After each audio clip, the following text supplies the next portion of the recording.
Some of the things you hear me talk about, I talk about them because I am convinced that I have to start with the parents of Kenya.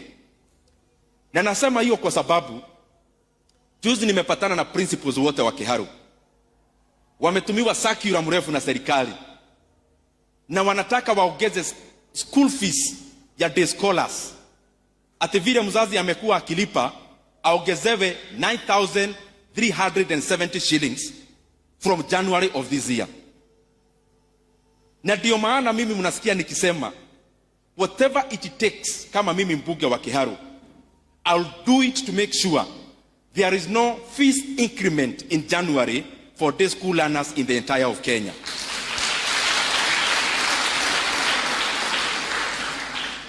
Na mimi nataka niulize my colleagues, vile mnajua sasa bunge hakuna opposition in the real definition of it, because wale walichaguliwa upande wa serikali wa opposition haijulikani ni nani na ni nani, kwa sababu mnajua sasa kuna mipango ingine iliendelea. And I have said this, mimi kama mbunge wa Kiharu, even if I'll be the only solitary voice in Kenya to stand for education and the right thing, I'll do it and pay the price.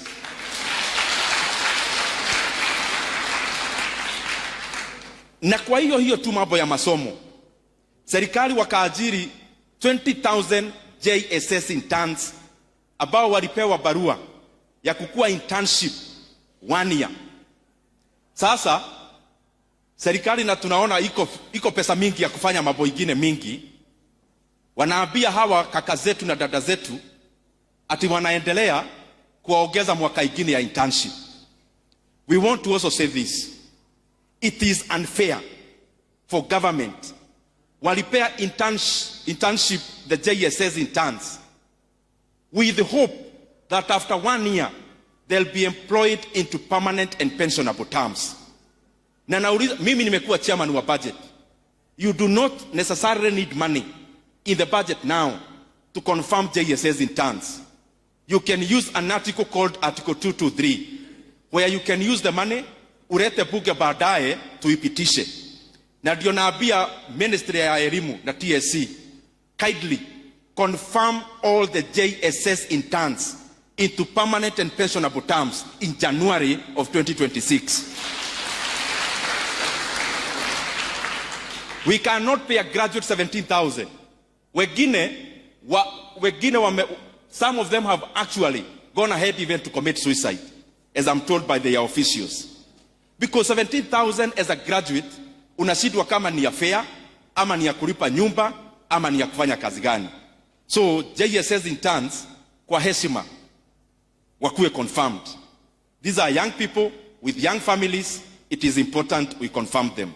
The very last thing I want to say, mimi Provost vile umesema na muendelee kuniombea.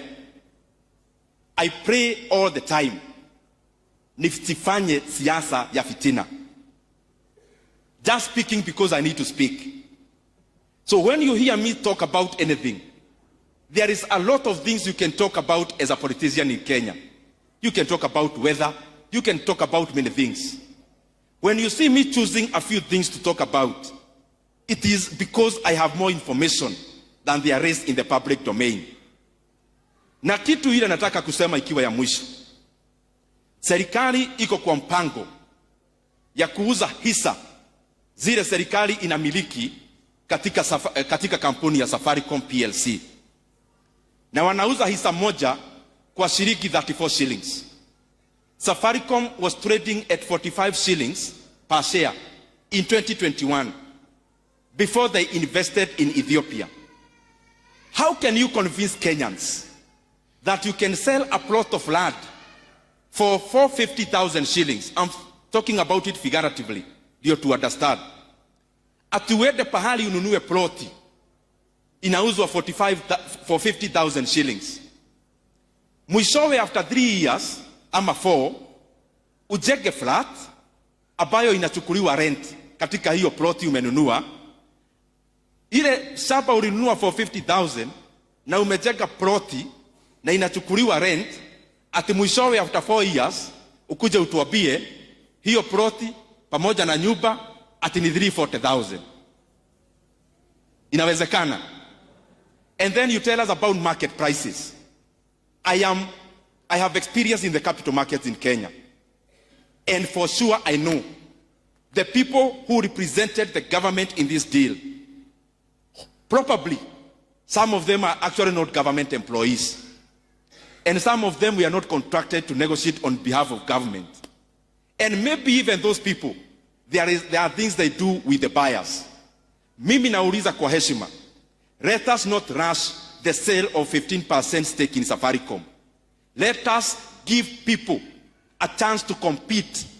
Let us open a competition of bids so that we can have many companies bidding to buy that stake of Safaricom, so that Kenyans can get full value for the stake we have in Safaricom. Safaricom, the 15% stake in government, the entire is 35%. We own it, all of us as Kenyans, because the National Treasury owns those shares on my behalf and on behalf of all Kenyans. And therefore, when I am speaking about Safaricom, I am speaking as a Kenyan more than as a politician.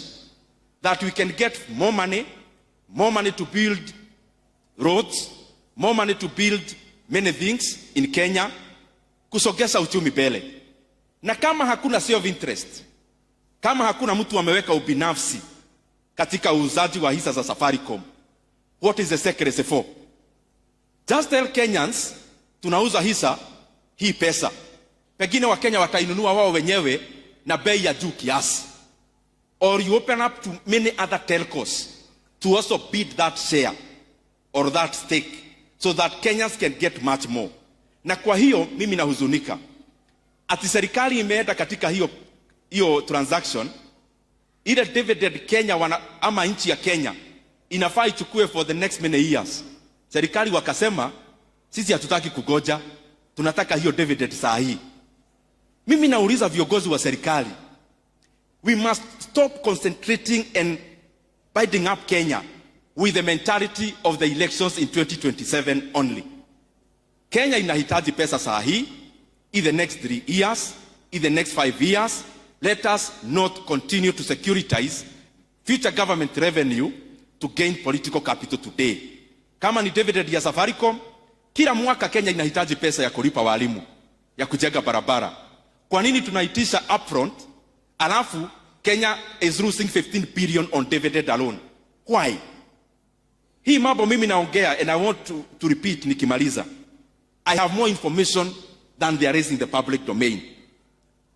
And that is why I requested my brother Honorable John Badi. Juzi alisema angetaka tujadiliane hii mambo hata kwa runinga. Na nikasema kwa niaba ya Wakenya, mimi nimejitoa, because I have evidence that the government is being shortchanged in the sale of Safaricom.